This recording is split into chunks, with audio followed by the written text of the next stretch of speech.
পবিত্র ঈদে সারা দেশ যখন উৎসবে মুখর, তখন রাজধানীর নাগরিক সেবা ঠিক রাখতে কাজ করছে সিটি কর্পোরেশন।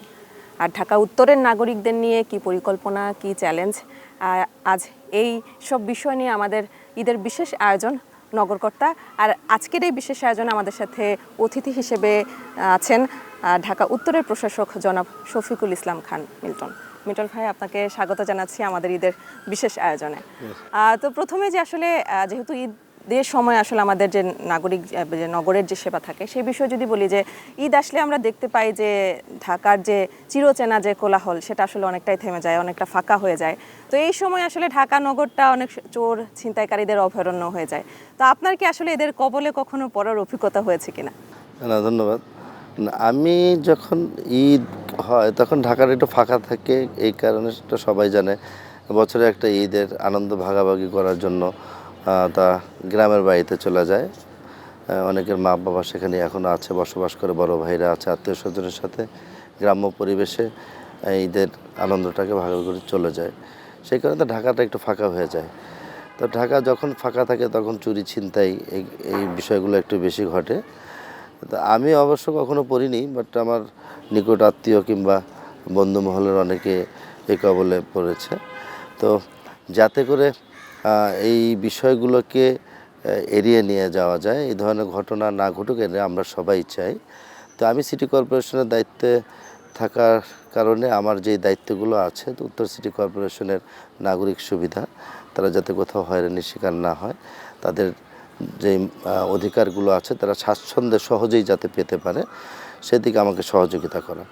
তো আমি ঈদের আগেই আমাদের আইনশৃঙ্খলা রক্ষাকারী বাহিনী এবং আমাদের সিটি কর্পোরেশনের 6টি স্তরে যে আপনার ডিপার্টমেন্টাল প্রধান, বর্জ্য ব্যবস্থাপনা, মশক এবং জলাবদ্ধতা এবং ইঞ্জিনিয়ার সেকশনের যেগুলো আছে, সবাইকে নিয়ে আমি যৌথ মিটিং করেছি। মিটিং করে আমি একটা সিদ্ধান্তে উপনীত হয়েছে, যার যার দায়িত্ব শেষে ওইভাবে সঠিকভাবে পালন করতে হবে। জনগণের নিরাপত্তা দেওয়ার যেমনিভাবে আমাদের দায়িত্ব আছে, পাশাপাশি জনগণকেও তার সচেতনতা থেকে তার নিরাপত্তা নিজের দায়িত্বেই নেওয়ার জন্য আমি অনুরোধ করেছি। আমি একটা ভিডিও করেছিলাম, সেই ভিডিওর মধ্যে আমি আমার বক্তব্যে উপস্থাপন করেছি। শুধু এটা গেল নিরাপত্তার একটা বিষয়। পাশাপাশি যেমন 3টি বিষয় মানুষের সবচেয়ে বেশি যে জিনিসটা, মানুষ একটু বৃষ্টি হলে হাঁটাচলা করতে গিয়ে তাদের কষ্ট হয়ে যায়। জলাবদ্ধতার যে বিষয়, ড্রেনেজ ব্যবস্থা, সুয়ারেজ ব্যবস্থা যখন অব্যবস্থাপনার মধ্য দিয়ে দীর্ঘদিন পড়ে থাকে, সেখানে কিন্তু একটু বৃষ্টি হলে সেই পানিগুলো আর ওখানে যেতে পারে না। কোথাও কোথাও সেই পানিগুলো বের হলেও, বেরটা হলে খালের মাধ্যমে বের হবে, নালার মাধ্যমে বের হবে। দেখা যায় একটা খাল আছে, সেই খালের অর্ধেকাংশই বন্ধ হয়ে গেছে, একদম টোটালি মাটি জমে গেছে, সেখানে আর কোনো পানি চলাচল করতে পারে না। তো সেই কারণে আমি দায়িত্ব নেওয়ার পর একটা ক্র্যাশ প্রোগ্রাম নিয়েছি খাল খননের। ইতিমধ্যে সেটা উদ্বোধন আমি করেছিলাম, এখনও সেটা চলমান আছে। ঈদের জন্য হয়তো বা সাময়িক কিছুটা কাজে কিছুটা ব্যাঘাত ঘটছে, কারণ সবাই দেশে যায়, বাড়িতে যায়। সিটি কর্পোরেশনের ঈদের কোরবানিতে কেউ ছুটি পায় না, আপনারা জানেন। সেই কারণে আমার কাছে আবদার করেছে এবার আমরা যাতে একটু ছুটিতে যেতে পারি। আমি ইমার্জেন্সি ফোর্স রেখে মোটামুটি সবাই এখন ছুটিতে আছে। তারপর দৈনন্দিন যেই ঝাড়ু দেওয়ার কাজগুলো আছে ভিআইপি জায়গায়, সেগুলো কিন্তু চলমান আছে, চলমান থাকবে। আমি নিজেও অফিসের সাথে অ্যাটাচড আছি, আমি দ্বিতীয় দিন থেকে হয়তো অফিস করব। তো এই যে স্বাভাবিক যে বিষয়গুলো, আমরা যদি মানসিকভাবে একটু সবাই সচেতন থাকি, তো আমাদের মনে কাজগুলো নিয়ে যাওয়া একদম সহজ হয়ে যাবে। আর আমি প্রশাসক হিসাবে আমার যতটুকু দায়িত্ব তার চেয়ে বেশি করার চেষ্টাই করব, কারণ আমি একজন রাজনৈতিক কর্মী। জনসেবাই আমার মূল কাজ। তো মিল্টন ভাই, এই তো চোর ছিনতাইকারীদের তো আসলে থামানো যাবে, কিন্তু মশা আসলে থামাবে কে? এটা তো আসলে আইন কানুন কোনো কিছু মানে না। তো এই জায়গাটাতে আসলে আপনি তো মিরপুরের বাসিন্দা, মানে ঢাকার স্থানীয়, সেই জায়গা থেকে যখন আসলে নগরকর্তা ছিলেন না, তখন আসলে এই মশার যখন সিজনটা থাকে তখন আপনার কাছে আসলে কি মনে হতো? আর এখন আসলে এই প্রশাসক হওয়ার পরে আপনার কি মনে হয় আসলে এই জায়গাটাতে আপনারা কাজ কিভাবে করবেন? হ্যাঁ, একটা যখন মশা আমাকে কামড় দিবে তখন আমি সবাই বলবো এই মেয়র বেটা মশা ওষুধ দেয় না, এইভাবে করে না। কিন্তু আমি একসময় বলেছি, যখন আমি আবার একটু বড় হয়েছি, আমার বিবেক বুদ্ধি হয়েছে, তখন আমি চিন্তা করছি শুধু মেয়র তো একা করতে পারবে না, এটা আমারও দায়িত্ব এই মশা নিয়ন্ত্রণ রাখার জন্য। কিভাবে রাখবে? মশা নিয়ন্ত্রণ সিটি কর্পোরেশন ওষুধ দিবে, কিন্তু আমি যদি ভাবি আমি ওষুধ দিব, বিষয়টা এরকম নয়। মশা শুধু ওষুধ দিয়ে মরবে না, মশা ওষুধ দিয়ে নিয়ন্ত্রণে রাখা যায় না। মশা কোত্থেকে উৎপত্তি হয়, মশার তৈরি কোথায়, সেখানে যদি আমরা একটু পরিষ্কার রাখি, সেখানে যদি একটু ক্লিন করতে পারি সবসময়, তাহলে মশা নিয়ন্ত্রণে চলে আসবে। যেমনি ধরেন খালগুলো বন্ধ হয়ে গেছে, পানি চলাচল করতে পারছে না। যেই খালে বা যেই নালা নর্দমা যখন আপনার পানি চলাচল করবে, তখন কিন্তু মশার লার্ভা ওখানে তৈরি হবে না। হ্যাঁ, তো এই বিষয়গুলো নিয়ে আমরা একটু গুরুত্ব সহকারে কাজ করার চেষ্টা করছি। আর আমার বয়স মাত্র কিন্তু বেশি দিন হয়নি। হ্যাঁ, আমি গত মাসে 25 তারিখে জয়েন করে এর মধ্যে কয়েকদিন হয়েছে এখন। তারপরেও আপনারা হয়তো বা দেখবেন যে আমি অফিসের পাশাপাশি প্রতিদিনে কিন্তু ফিল্ডে যাই, ল্যান্ড ফিল্ডে যাই, ঘোরাঘুরি করি। কারণ শুধু চেয়ারে বসে আসলে কাজ করাটা ডিফিকাল্ট হয়ে যায়। হ্যাঁ, আমার অনেক সিটি কর্পোরেশনের বিগত সাবেক যারা ছিলেন, ওনাদের মতো ওনারা করেছেন, হয়তো বা আমি তার চেয়ে বেটার করার চেষ্টা করব। সেই জন্য আমার কাজের কৌশলটা হয়তো ভিন্ন ধরনের হতে পারে। তারা যে কাজগুলো রেখে গেছে, সেই কাজের যে সমস্ত ঠিকাদার প্রতিষ্ঠানরা কাজ করে, তাদের কিন্তু আমার বিল দিতে হবে না? তা আসলে আজও কাজ করেছে কিনা সেটাকে পরীক্ষা করেই তো আমি বিলটা দিব। তা আমি একটু অন্য স্টাইলে যেতে চাচ্ছি, আমি জানি না কতটুকু পারবো, তবে আমি চেষ্টা করব। হ্যাঁ, আমার উপরে যে দায়িত্বটা আছে, শতভাগ তো কেউ পারে না, তারপরে আমি চেষ্টা করব করার জন্য, নৈতিকতা নিয়ে কাজ করার জন্য চেষ্টা করব। তো মিলন ভাই, আরও মানে নাগরিক সেবার মধ্যে আমরা যে জিনিসগুলো দেখি সেগুলোর মধ্যে একটা হচ্ছে ফুটপাত দখল। তো এই সময়টাতে দেখা যায় যে ঈদের সময় হয়তো ফুটপাত আসলে হাঁটার মতো অবস্থায় থাকবে, কিন্তু আবার যখন নগরবাসী ফিরে আসবে তখন তো আবার ফুটপাত সেই দখলের জায়গাতেই চলে যায়।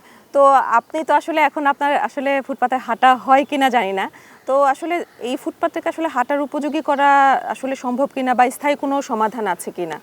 এটা দেখেন, আমরা সবাই কিন্তু একই কথা বলি। হ্যাঁ, ফুটপাতে দোকান থাকা ঠিক নয়।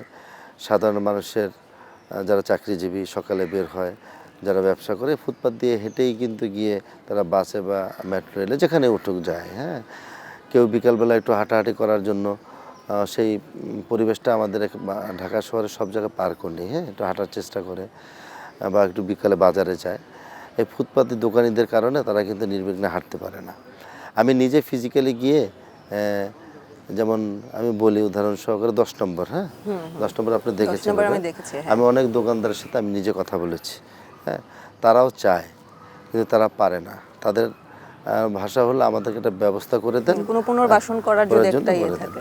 আবার যেমন ভ্যান গাড়িতে কিছু সবজি বিক্রেতা থাকে, আমি নিজে কথা বলেছি, এবং এলাকার কিছু মালিক সমিতি আমাকে বলেছে যে দেখেন আমাদের এখানে ভ্যানে করে সবজি বিক্রি করে, এটা আমাদের জন্য খুব ডিস্টার্বিং। হ্যাঁ, আবার ওই মালিক সমিতির আন্ডারে যারা ওখানে বসবাস করে, তাদের অধিক সংখ্যক মানুষ কিন্তু বলে না, থাকলে তো এটা আমাদের জন্য ভালো, কাছে থেকে কিনতে পারি। এই ধরনের বিভ্রান্ত কিছু বিষয় আছে। তারপরে আমি যেটা মনে করি, সপ্তাহে একবারে করা যাবে না। বাস্তবে এখানে আমি টিভির সামনে বসে আপনাকে ইন্টারভিউ দিয়ে অনেক কিছু বলতে পারবো, এটা ডকুমেন্টস থেকে যাবে। হ্যাঁ, থেকে যাবে না? হ্যাঁ, অবশ্যই। আমি মিথ্যা আশ্বাস দিয়ে কিন্তু কেউ কোনোদিন বেশি দিন টিকে থাকতে পারে না। আমি মিথ্যা আশ্বাস মানুষকে দিতেও চাই না। আমি চেষ্টা চালিয়ে যাব, আমার সফলতাটা হয়েছে কিনা সেটা জনগণই নির্ধারণ করে দিবে। তো আমি আমার সর্বোচ্চ চেষ্টা চালিয়ে যাচ্ছি। আর ঈদের পরে হয়তো বা আরও একটু স্পিড বেড়ে যাব। মূলত মেইন রোডগুলো যেখানে, এখানে কোনো ফুটপাত থাকতে দেওয়া যায় না, ক্লিন রাখতে হবে। এখন আমি মাঠে কাজ করব, অফিসেও কাজ করব। যেখানে সমস্যা হবে সেখানে গিয়ে আমি ছুটে যাব, তাৎক্ষণিক একটা ব্যবস্থা নিব। প্র্যাকটিক্যাল প্র্যাকটিসটাই আমি করতে চাচ্ছি আর কি মূলত। তো ভাই, এই যে ফুটপাতের মতো এখন সব থেকে বড় যেটা আপনি বলছিলেন খালের কথা, খালও কিন্তু আসলে দখল হয়ে গেছে। যেটা বলছিলাম যে আপনি আসলে যখন আপনি ছোট ছিলেন তখন আপনার এরিয়াতে আপনি কখন আসলে এই ধরনের মানে কোনো খালে গোসল করার আপনার সুযোগ হয়েছে কিনা, বা এখন কি আপনি সেই খালগুলো দেখতে পান কিনা? আমার জন্ম মণিপুরে 13 নম্বর ওয়ার্ডে, পরবর্তীতে পল্লবীতে গিয়ে আমি ছোটোবেলা সেটেল হয়েছি। পল্লবী 12 নম্বর, যেখানে এখন পল্লবী থানা আছে, সাগুপ্তা বলে। এটা হলো বাংলা ভাষায় সবাই বলে কালাপানি। ওটাকে কালাপানি এই কারণে বলে, শহীদ ভাই জায়গাটাই ছিল টোটালি একদম কি বলে বলবো, বিলের মতো।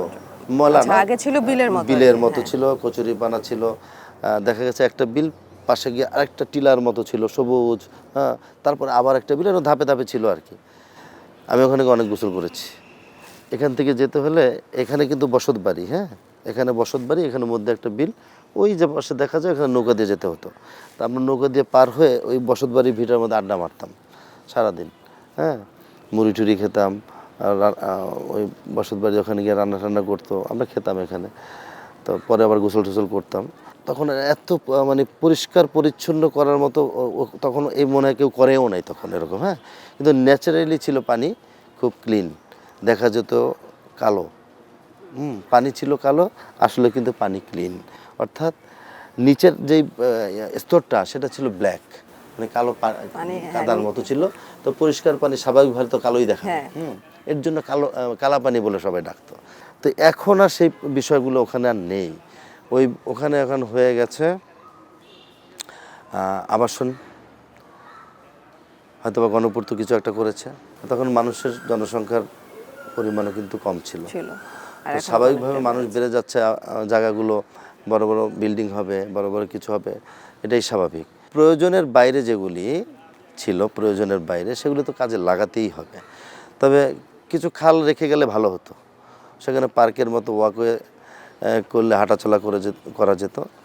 তো এখন যেহেতু সেই সুযোগ নেই, আমাদের ঢাকা সিটি কর্পোরেশনের 29টা খাল আছে আমাদের সিটি কর্পোরেশন। হ্যাঁ, তো 29টা খালের এখন যারা খালের এই পরিষ্কারের দায়িত্ব নিয়েছে সিটি কর্পোরেশন থেকে ইজারা নিয়ে, সেটা হলো নেভি।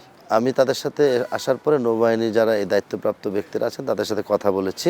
ওনাদের বক্তব্য অনুযায়ী যেখানে যেখানে খালের খনন হচ্ছে কিংবা ময়লা পরিষ্কার হচ্ছে পানিকে সচল রাখার জন্য, সেখানে ওনারা মনিটরিং টিম করে দিয়েছে। প্রত্যুত্তর আমি বলেছি, আপনি মনিটরিং করে দিয়েছেন, আজও ভালোভাবে মনিটরিং হচ্ছে কিনা সেটা কি জানছেন কিনা। আমি তো জানি যে আপনারা নেভি এবং আর্মি যে কাজগুলো করে তারা সঠিকভাবেই করে, এটা মানুষও বিশ্বাস করতে চায়। কিন্তু আমার কাছে কিছু কমপ্লেন আছে, কাজ করার দরকার প্রতিদিন হয়তো আপনি একটা এক্সকেভেটর নিয়ে যাচ্ছেন 8 ঘন্টা, সেখানে 1 ঘন্টা আপনি প্রেজেন্টেশন দেওয়ার জন্য 1 ঘন্টা একটা ভিডিও শো করলেন, কিংবা একটা কাজ হচ্ছে একটা ডকুমেন্টস রেখে দিলে, এরকম আমাকে বলেছে। হ্যাঁ, এর জন্য আপনাদেরকে আমি এটাকে শেয়ার করলাম, আপনারা বিষয়টা কি দেখবেন। হ্যাঁ, তারপর আমি একটা ভিজিটে যাব, যে আমি দেখব তাদের অবস্থাটা কি। তারা সিটি কর্পোরেশন থেকে ইজারা নিয়ে গেছে। হ্যাঁ, এখন ইজারা নিয়ে গেছে, কাজ আছে সঠিকভাবে হচ্ছে কি হচ্ছে না সেটা রক্ষণাবেক্ষণ করার ইত্যাদি কিন্তু আমার আছে। হ্যাঁ, তো আশা করি ঈদটা যাওয়ার পরে কাজ কর্মকাণ্ডগুলো আরও দ্রুত গতিতে হবে বলে বিশ্বাস করি, না হলে হয়তো হবে আর কি। হ্যাঁ, এই নাহলে আমাকে অন্যভাবে হ্যাঁ, সেটা তো আসলে আছে। তো আপনার কাছে আরেকটা যেটি বললি যে যদি ঢাকা উত্তরকে আপনার নতুন করে সাজাতে হয় বা সাজানোর কোনো সুযোগ আসে, তো আপনি তাহলে প্রথম 3টি কি কাজ করবেন আসলে? আমি এখন প্রথম যেটা চিন্তা করছি সেটা হলো বর্জ্য ব্যবস্থাপনা, একদম নিট অ্যান্ড ক্লিন রাখা 1, 2 হলো মশাটাকে নিয়ন্ত্রণ রাখা, 3 হলো সবুজায়ন করা, হ্যাঁ, সৌন্দর্য বর্ধন। আরেকটা পরিকল্পনা আমার আছে, সেটা নিয়ে আমি কাজ শুরু করব। নারীদের জন্য মাননীয় প্রধানমন্ত্রী যেই কথাগুলো বলেছেন, যে তাদের যে আলাদা একটা ট্রান্সপোর্টের ব্যবস্থার কথা বলেছে না, সেটার জন্য অলরেডি আমি কাজ শুরু করেছি। আমি বিভিন্ন সংস্থার সাথে কথা বলছি। আমি পাইলট প্রজেক্ট বেসিস এই কাজটা আমি করব। কিছু পরিকল্পনা তো আমার আছে, কিছু দৃশ্যমান কিছু করা দরকার। হ্যাঁ, পরিষ্কার পরিচ্ছন্ন যে বিষয়টা, এটাকে আমাকে করতেই হবে। হ্যাঁ, এটাকে আমাকে করতেই হবে। এর পাশাপাশি আমি যারা উত্তর সিটি কর্পোরেশন আমার নাগরিক ভাইয়েরা আছে, তাদের কাছে একটা আমার আহ্বান থাকবে, অনুরোধ থাকবে, যে পরিষ্কার পরিচ্ছন্নর অংশীদার আপনিও। হ্যাঁ, আপনি হয়তো বা সিটি কর্পোরেশন ট্যাক্স দেন, আমি করে দিই, কিন্তু একজন মানুষ, একজন নাগরিক হিসাবে আপনাকে একটু যদি সচেতন হন, সেই কারণে আমি সিটি কর্পোরেশনের একজন কর্মকর্তা হিসাবে আমি আপনার প্রতিও যেমন কৃতজ্ঞ থাকবো, আপনিও তো ডেভেলপমেন্টের একটা পার্টনার আপনি আমাদের। হ্যাঁ, তো আপনি আমাদেরকে একটু সবাই সহযোগিতা করবেন যাতে কাজটা সহজ করা যায়। সবাই চাই পরিষ্কার, আপনিও চান, আমিও চাই। আমার স্বল্পতা আছে, সিটি কর্পোরেশনের পরিচ্ছন্ন কর্মী, নিয়োগকৃত কর্মী আছে 2700, তারপরে কিছু ডেলি বেসিস আছে, সব মিলে 3200। এই 3200 কর্মী প্রতিটা ওয়ার্ডে আজও সঠিকভাবে কাজ করছে কি না এটা নিয়ে আমার সন্দিহান। আমি সেটার জন্য আমি প্রতিটা ওয়ার্ডে কতজন কর্মী নিয়োগকৃত আছে সেটাকে আমি বের করে আমি ঈদের পরে ফার্স্ট উইকে করে ফেলবো। বের করে, যেহেতু আমি রাজনৈতিক কর্মী, আমার অনেক ওখানে নেতাকর্মী দলের শুভাকাঙ্ক্ষীরা আছে যারা চায় এই দেশটাকে ভালো চলুক, যারা চায় মাননীয় প্রধানমন্ত্রী সফল হোক, তাদেরকে দিয়ে আমি মনিটরিংয়ের ব্যবস্থা করব।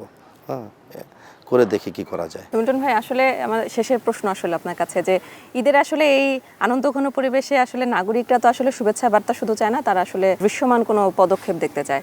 তো আপনি আসলে ঢাকা যেহেতু উত্তরের প্রশাসক, তো সেই জায়গা থেকে আপনার আসলে নির্দিষ্ট কোনো প্রতিশ্রুতি আছে কিনা? ঈদের ছুটিতে যারা বাসায় থাকবে, আমি তো আমার সিটি কর্পোরেশনের যতটুকু করার দরকার আমি করব। আমি একটা ভিডিও বার্তায় বলেছি, আপনার মাধ্যমে বলছি, যারা ঈদের ছুটিতে দেশের বাড়িতে যাবেন, আপনি যেহেতু সচেতন একজন নাগরিক, আপনার বাথরুমের বালতিটাকে একটু উল্টে রাখবেন, পানি যাতে জমে না থাকে। কোনো জায়গায় ফুলের টব যাতে শুকিয়ে রেখে যাবেন, যাতে ওখান থেকে মশার সৃষ্টি না হয়। আমি সিটি কর্পোরেশনের পরিচ্ছন্ন কর্মীদেরকে বলে দিয়েছি এবং তাদেরকে নির্দেশনা দেওয়া আছে, তারা রুটিন মাফিক যে কাজগুলো আছে করবে এবং বন্ধের সময় যাতে বর্জ্য রাস্তায় পড়ে না থাকে। আর ছুটির সময় আমার নগরবাসীর প্রতি আহ্বান থাকবে, আপনারা স্বাচ্ছন্দ্যে ঈদ করবেন। আপনাদের আল্লাহ যাতে সুস্থ রাখে, আপনাদের পরিবারকে যাতে সুস্থ নেখায় দান করে। আর একটু সবাই যাতে আমরা সচেতন থাকি, আমি আপনাদেরকে সহযোগিতা করব, আপনারা আমাকে সহযোগিতা করবেন।